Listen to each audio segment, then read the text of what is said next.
Comment protéger la réputation de son entreprise? On en parle tout de suite avec mon invité, Thuy My Vu, fondatrice de Rise and Shine. Thuy My Vu, bonjour. Bonjour Arnaud.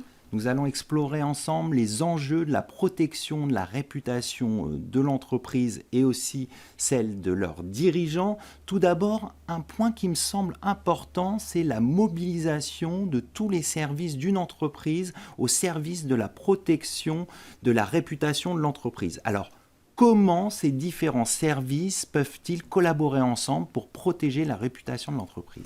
Alors, je pense que ce qu'il faut avoir en tête tout d'abord, c'est que la réputation de l'entreprise, elle peut être atteinte à la fois dans les médias, sur les réseaux sociaux, mais aussi dans les tribunaux, dans les écoles auprès des talents et également sur le dark web. Ce que je veux dire par là, c'est qu'en fait, la réputation d'une entreprise, c'est bien l'affaire de tous dans l'entreprise. Donc, tous les départements ont intérêt à s'impliquer dans sa protection. Comment collaborer efficacement? Je pense qu'il y a 2 points. Le premier, c'est l'anticipation des risques réputationnels. Et le second, c'est assez naturellement la gestion de crise. Qu'est-ce qu'on fait quand l'entreprise est victime d'un tweet viral ou d'une cyberattaque ou autre? Le fait d'aborder ces questions-là avec une approche collaborative, ça permet non seulement d'assurer une double vérification, en tout cas une vérification collective du contenu qui est diffusé par l'entreprise. Et sur ce point-là, je pense qu'il faut vraiment garder en tête que pour protéger sa réputation avant tout, la première bonne pratique, c'est d'avoir une gestion responsable de l'information qu'on diffuse en externe mais aussi en interne. Et ensuite, le partage de bonnes pratiques nécessairement permet de sensibiliser toutes les équipes aux enjeux que chacune rencontre. À partir de là, l'un des exemples les plus frappants, je pense, c'est la cartographie des risques qui est effectuée par les équipes, les directions juridiques principalement, et en fait qui peuvent non seulement informer correctement l'ensemble de l'entreprise, mais en plus être enrichies si on implique les autres directions. Et pour répondre très concrètement à votre question, le bon process, notamment en gestion de crise, mais aussi en anticipation, je pense que c'est d'avoir non seulement des réunions très récurrentes, donc de partager assez systématiquement les informations, de constituer aussi une cellule de crise qui est très efficace et facilement mobilisable, avoir des process de communication en interne qui sont éprouvés, qui sont fiables, sur lesquels on peut partager des données éventuellement sensibles, et surtout être réactif. Et enfin, faire des exercices de simulation. Ça peut paraître parfois un peu un gadget en entreprise. En fait, c'est fondamental pour tester à la fois la résistance au stress de vos équipes, mais aussi la résilience de l'entreprise. C'est comme ça qu'on se rend compte finalement, qu'on voit les bonnes pratiques qui sont efficaces en simulant justement tous ces aspects. Néanmoins, il peut y avoir des obstacles que rencontrent les différents services quand ils travaillent ensemble à la protection de la réputation de l'entreprise. Comment lever ces obstacles et faire en sorte de bien travailler efficacement? Alors forcément, le fait d'impliquer beaucoup de monde, ça nous fait perdre en agilité, ça peut être un point, donc il faut apprendre à désigner des rôles à chacun pour rendre vraiment cette organisation extrêmement efficace.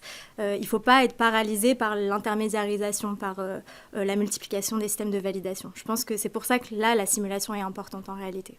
Alors, il y a un autre aspect qui est important aussi, c'est le dirigeant lui-même. C'est important de bien protéger sa réputation. Pourquoi c'est important ?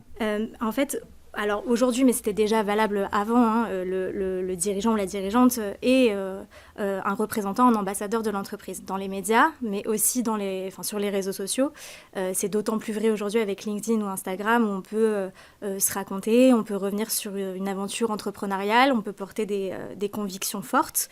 Et à partir de là, nécessairement, on lie le destin du dirigeant à celui de l'entreprise.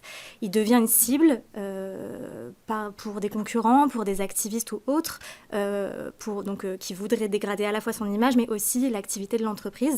Et c'est pour cette raison que c'est important de protéger sa réputation à lui aussi. D'autant plus que le terrain d'attaque, il est encore plus grand. Il est d'autant plus grand qu'on peut l'attaquer non seulement sur ses activités professionnelles, mais aussi sur un point de vue plus personnel, sur son management, sur sa vie privée. Alors justement, comme c'est extrêmement sensible, l'image d'un dirigeant, il y a des outils des stratégies à mettre en place. Concrètement, qu'est-ce qu'on peut faire ? Alors, sur les outils, je ne sais pas si... la question est très large et je ne sais pas si ça diffère grandement de ceux qu'on utilise pour les entreprises.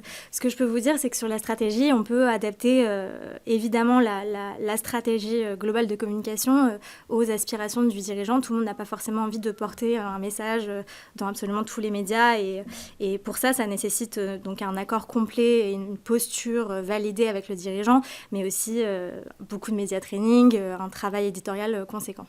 Alors on dit souvent également que l'éthique et la transparence sont des piliers de la réputation de l'entreprise. En quoi concrètement l'éthique et la transparence sont essentielles à la réputation d'une entreprise ? Alors pour moi, il y a 2 points importants. L'éthique et la transparence aujourd'hui, c'est des valeurs essentielles qui sont attendues par par quasiment toutes les parties prenantes d'une entreprise. Elles sont attendues par les talents, elles sont attendues aussi par les fournisseurs, les prestataires, les clients qui sont eux-mêmes signataires ou auteurs de chartes éthiques, mais aussi par plus largement la société. Je pense que c'est ce qu'on voit aussi avec l'émergence d'initiatives RSE et de la place accordée à la RSE en général. Le deuxième point, c'est qu'il faut garder en tête, et c'est révélé notamment par le Forum de Davos en 2024, c'est que la menace pour l'humanité aujourd'hui, c'est la désinformation. L'entreprise, elle évolue dans un écosystème informationnel qui est extrêmement pollué, et à mon sens, elle a une responsabilité dans l'assainissement de cet espace. Alors, vous l'avez dit tout à l'heure, anticiper les risques est indispensable. Concrètement, quelles sont les bonnes pratiques pour justement anticiper les risques de réputation de l'entreprise ? Alors très concrètement, je pense que ça s'adapte en fonction de la taille de l'entreprise bien sûr, mais il y a un kit de survie, je dirais. Le premier, c'est évidemment la formation. Elle doit être continue, mise à jour régulièrement. La veille, donc le fait de se tenir à jour des sujets sensibles pour l'entreprise et son secteur. L'échange, je le martèle un petit peu, mais la culture du partage, elle est importante dans ce contexte-là. Et le dernier point, c'est le fait de ne pas hésiter à faire appel à des spécialistes de la gestion de crise, de la cybersécurité, du management, parce qu'ils sont capables d'anticiper certains risques et d'avoir un prisme peut-être plus technique et apporter leur expertise. Et surtout, ce qu'on dit souvent, c'est qu'il faut agir rapidement, c'est-à-dire dès que la crise commence, il faut tout de suite contacter les spécialistes de ces questions. Effectivement. Et alors peut-être un autre point qui me semble important, vous avez indiqué l'aspect fake news aussi, qui est de plus en plus, je dirais, impactant sur la réputation des entreprises. Vous avez abordé LinkedIn. Comment on fait dans un monde où on a de l'information tout le temps pour essayer justement de veiller, de faire un benchmark de tout ce qui est dit sur l'entreprise et de faire en sorte de rectifier parfois ce qui est dit ? Alors c'est un exercice qui est très compliqué et c'est pour ça je pense qu'il nécessite parfois de faire appel à des consultants externes. C'est des compétences qu'on n'a pas forcément systématiquement en interne, pas forcément pour des sujets de mise à niveau, mais plus aussi d'effectifs, de temps passé. Le fait de veiller, ça prend énormément de temps, d'avoir un œil un peu sur tous les réseaux, sur la presse en ligne, sur Wikipédia, enfin sur toutes les plateformes.